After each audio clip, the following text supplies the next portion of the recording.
இளம்பிள்ளை அருகே இரட்டை கொலையில் கைதானவர் 2 மூதாட்டிகளை பாலியல் பலாத்காரம் செய்து கொலை செய்தது அம்பலமாகியிருக்கு. சேலம் மாவட்டம் இளம்பிள்ளை அடுத்த இடங்கனசாலை தாதனூர் காட்டுவளவு பகுதியைச் சேர்ந்த ஆடு மேய்க்கும் மூதாட்டிகள் 75 வயதான பெரியம்மாள், 70 வயதான பாவாயி ஆகியோர் கடந்த நவம்பர் 3ஆம் தேதி மாயமாகியிருக்காங்க. இதனிடையே மறுநாள் 4ஆம் தேதி காலை அதே பகுதியில் உள்ள கல்குவாரி குட்டையில் பெரியம்மாள் சடலமாக மிதந்திருக்காங்க.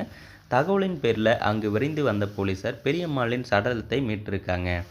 சிறிது நேரத்தில் பாவாயின் சடலமும் மிதந்திருக்கு. இருவரின் சடலங்களையும் மீட்டு பிரேத பரிசோதனைக்காக சேலம் அரசு மருத்துவமனைக்கு அனுப்பி வச்சிருக்காங்க.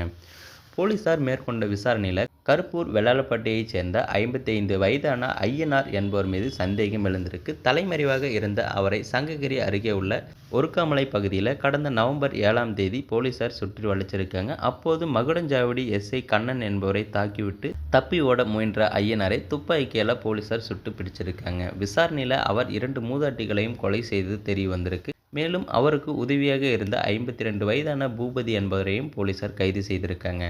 ஐயனார் மீது ஏற்கனவே ஓமலூர் அருகே ஆடு மேய்க்கும் மூதாட்டியை நகைக்காக கொலை செய்தது உள்ளிட்ட பல்வேறு குற்ற வழக்குகள் இருந்தால் அவரை போலீசார் குண்டாசில் கைது செஞ்சிருக்காங்க.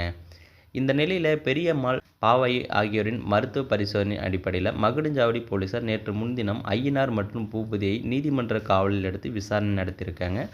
இந்த விசாரணையில் 2 மூதாட்டிகளையும் பாலியல் பலாத்காரம் செய்து கொலை செய்ததை ஐயனார் ஒப்புக்கொண்டிருக்காரு. மூதாட்டி பெரியம்மாளை பலாத்காரம் செய்தபோது சத்தம் கேட்டு வந்து பார்த்த பாவாயி ஊருக்குள் சொல்லி விடுவார் என்ற பயத்தில் அவரையும் தாக்கி பலாத்காரம் செய்து கொலை செய்தது தெரிய வந்திருக்கு. இருவரது உடல்களையும் தூக்கி குட்டையில் வீசுவதற்கு பூபதி உதவி செஞ்சிருக்காரு. விசாரணைக்கு பின்னர் நேற்று சங்ககிரி நீதிமன்றத்தில் இருவரையும் ஆஜர்படுத்தப்பட்டு போலீசார் அவர்களை சிறையில் அடைச்சிருக்காங்க. ஸோ இந்த தகவலை பற்றி நீங்கள் என்ன நினைக்கிறீங்கிறத மறக்காமல் கமெண்ட்டில் சொல்லுங்கள்.